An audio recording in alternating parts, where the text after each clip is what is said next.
তো বিসমিল্লাহির রহমানির রহিম, আমরা পড়ছিলাম পিআরবি। পিআরবি গত ক্লাসে 153 পর্যন্ত আমরা পড়াইছিলাম।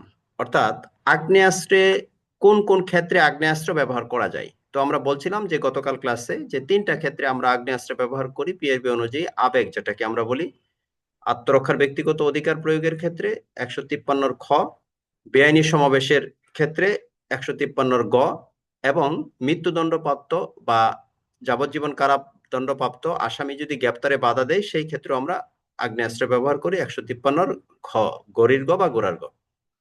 154 আগ্নেয়াস্ত্র ব্যবহারের নিয়মাবলী, অর্থাৎ আগ্নেয়াস্ত্র কোন পদ্ধতি আমরা ব্যবহার করব। 153 এবং 154 মধ্যে কিন্তু আলাদা, দুটো আলাদা ধারা। 153 বলছে যে কোন কোন ক্ষেত্রে আগ্নেয়াস্ত্র ব্যবহার করা যাবে, আর 154 বলছে আগ্নেয়াস্ত্র ব্যবহারের পদ্ধতি। 154তে 4টা পয়েন্ট। 154 ক, খ, গ, ঘ। 154 কতে বলছে যে আগ্নেয়াস্ত্র ব্যবহারের পূর্বে বারবার সতর্কবাণী দিতে হবে। 153 খতে বলছে সতর্কবাণী না দিয়া আগ্নেয়াস্ত্র ব্যবহার করা যাবে না। আর 153 গতে বলছে একবারে অপরিহার্য ছাড়া আগ্নেয়াস্ত্র আপনার মানে ক্ষতি করা যাবে না কারো আগ্নেয়াস্ত্রের মাধ্যমে, মানে অপরিহার্য ছাড়া কারো ক্ষতি সাধন করা যাবে না। আর 153 ঘতে বলছে যে আগ্নেয়াস্ত্র ব্যবহার, যে উদ্দেশ্যে আগ্নেয়াস্ত্র ব্যবহার করা হবে সেটা উদ্দেশ্য সাধিত হওয়া মাত্রই আগ্নেয়াস্ত্র ব্যবহার বন্ধ করে দিতে হবে। এই হচ্ছে আগ্নেয়াস্ত্র ব্যবহারের নিয়ম। নিয়ম হচ্ছে 4টা। আগ্নেয়াস্ত্র ব্যবহার কি কি নিয়ম মানতে হবে? এই 4টা নিয়ম মানতে হবে। যে সতর্কবাণী না দিয়ে আগ্নেয়াস্ত্র ব্যবহার করা যাবে না, 1 নম্বর। 2 নম্বর নিয়ম হচ্ছে সতর্কবাণী না দিয়ে করা যাবে না। 3 নম্বর নিয়ম হচ্ছে একেবারে অপরিহার্য ছাড়া ক্ষতি সাধন করা যাবে না। 4 নম্বর নিয়ম হচ্ছে যে উদ্দেশ্য সাধিত হওয়া মাত্রই আগ্নেয়াস্ত্রের ব্যবহার বন্ধ করে দিতে হবে। আর 155তে হচ্ছে ম্যাজিস্ট্রেট যদি উপস্থিত থাকে সেই ক্ষেত্রে ম্যাজিস্ট্রেটের অনুমতি নেওয়া নিয়ম। ম্যাজিস্ট্রেটের অনুমতি নিয়ে আগ্নেয়াস্ত্র ব্যবহার করতে হবে 155। আর 156তে বলছে আগ্নেয়াস্ত্র ব্যবহারের পরের নিয়ম। এখন পরীক্ষার মধ্যে যদি প্রশ্ন আসে যে আগ্নেয়াস্ত্র ব্যবহারের পূর্বের নিয়ম আলোচনা করুন অথবা পরের নিয়ম, অথবা দুইটি আসতে পারে, যে আগ্নেয়াস্ত্র ব্যবহার পূর্বের নিয়ম এবং পরের নিয়ম সম্পর্কে আলোচনা করুন, তাহলে পূর্বের নিয়ম বিধি দিবেন 154, আর পরের নিয়ম এটা হচ্ছে 156। পরের নিয়মে হচ্ছে তিনটা, আগ্নেয়াস্ত্র ব্যবহারের পরের কি কি নিয়ম? তিনটা নিয়ম। 156 কতে বলছে আগ্নেয়াস্ত্র ব্যবহারের পর আহত যারা থাকবে তাদেরকে দ্রুত হাসপাতালে নিতে হবে, আর যারা নিহত থাকবে তাদেরকে আপনার মর্গে পাঠাতে হবে দ্রুত। আচ্ছা, আর 153 খতে বলছে গুলির খোসা সংগ্রহ করতে হবে এবং এটার একটা হিসাব রাখতে হবে। 153 গতে বলছে যে ঘটনাস্থলের একটা পূর্ণাঙ্গ রিপোর্ট তৈরি করতে হবে। এই তিনটা হচ্ছে আগ্নেয়াস্ত্র ব্যবহারের পরের নিয়ম। আর পূর্বের নিয়ম তো আমরা আগেই বলছি 154, পরের নিয়ম 156। 158তে বলছে যে যে বেআইনি সমাবেশ ছত্রভঙ্গ কালে সামরিক শক্তি তলব করতে পারবে। সামরিক শক্তি তলব কোন ক্ষেত্রে? বেআইনি সমাবেশ ছত্রভঙ্গের ক্ষেত্রে সামরিক শক্তি তলব। 160 হচ্ছে নকল মুদ্রা। নকল মুদ্রা বলতে আমরা কি বুঝি? যে মুদ্রা রাষ্ট্রে প্রচলিত নয়, যেটা হচ্ছে জাল, যেটা জাল করা হয়েছে, যে মুদ্রা জাল মুদ্রাকে নকল মুদ্রা বলে, এটুকু বুঝলেই হয়েছে আর কি, সহজ ভাষায়। এটা তো আমরা এই জাল মুদ্রা সম্পর্কিতে পেনাল কোড আইনের 489 ক, খ, গ এর সম্পর্কে বিস্তারিত আলোচনা আছে। তারপর হচ্ছে আপনার সাক্ষ্য আইনের 25-এও, সরি, আপনার বিশেষ ক্ষমতা আইনের 25-এও এই সম্পর্কে আলোচনা আছে। এটা আমরা সামনে গিয়ে আলোচনা করব। তো আপাতত জানেন 160 হচ্ছে নকল মুদ্রা। এরপরে আমরা যাব 163 এবং 909 সিসি। সিসি বা একে সংক্ষেপে হচ্ছে সিসি, এব্রিভিয়েশনটা হচ্ছে কমন সার্টিফিকেট। তো কমন সার্টিফিকেটটা কি?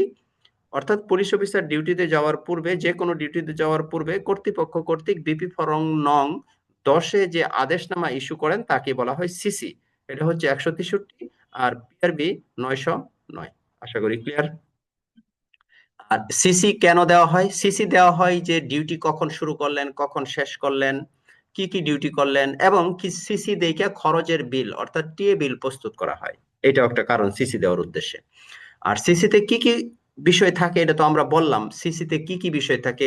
কখন ডিউটি শুরু করলেন, কখন শেষ করলেন, ফোর্সের বিবরণ, ফোর্সের নাম, অফিসারদের নাম, তারপর হচ্ছে গন্তব্যস্থল, কখন ডিউটি থেকে ফিরে আসলেন, এই সমস্ত বিষয় বিস্তারিত সিসিতে উল্লেখ থাকে।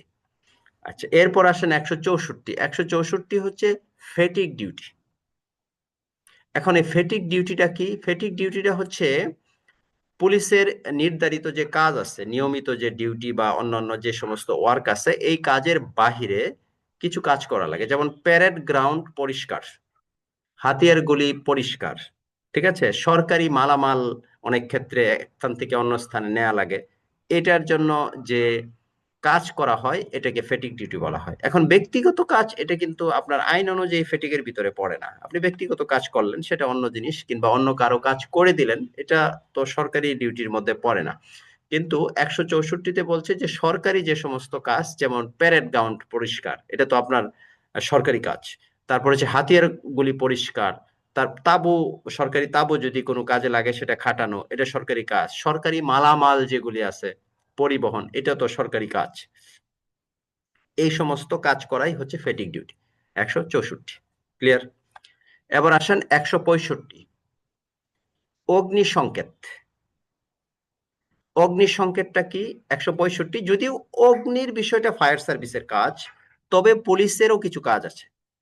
তো পুলিশের কাজ তো অগ্নির যে লাগাই লাগবে, দেখেন ফায়ার সার্ভিসের সাথে সাথে পুলিশ গিয়ে সেখানে হাজির হয়, তাই না? তো এই পিআরবি 165-তে বলা আছে অগ্নি সংকেত, কোন স্থানে আগুন লাগার সাথে সাথে পুলিশকে এটার মানে খবর সংকেত পাঠাতে হবে, দিতে হবে।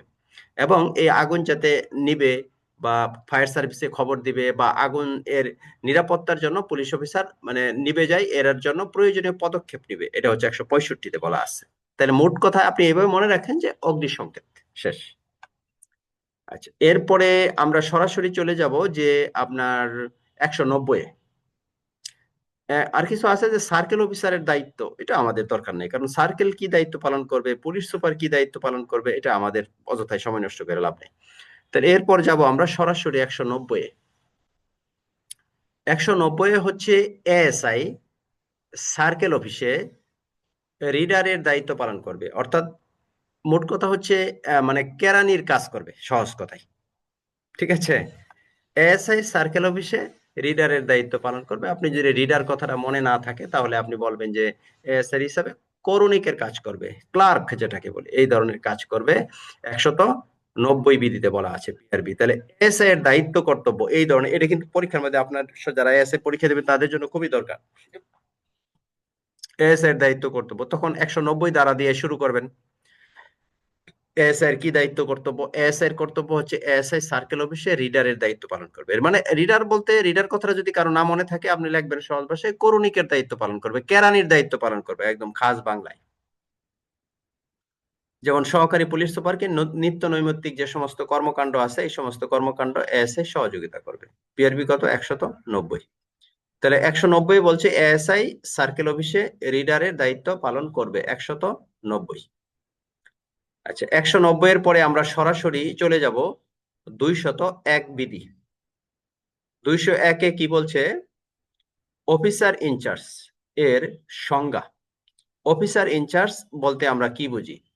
আচ্ছা, এটা ওই যে থানার ভারপ্রাপ্ত কর্মকর্তা, সহজ ভাষায় থানার ভারপ্রাপ্ত কর্মকর্তা বা ওসির সংজ্ঞা সহজ ভাষায় আরো ক্লিয়ার। ওসি বলতে কি বুঝি? ওসি বলতে হচ্ছে অফিসার ইনচার্জ। ওসি এর মিনিং হচ্ছে অফিসার্স ইনচার্জ।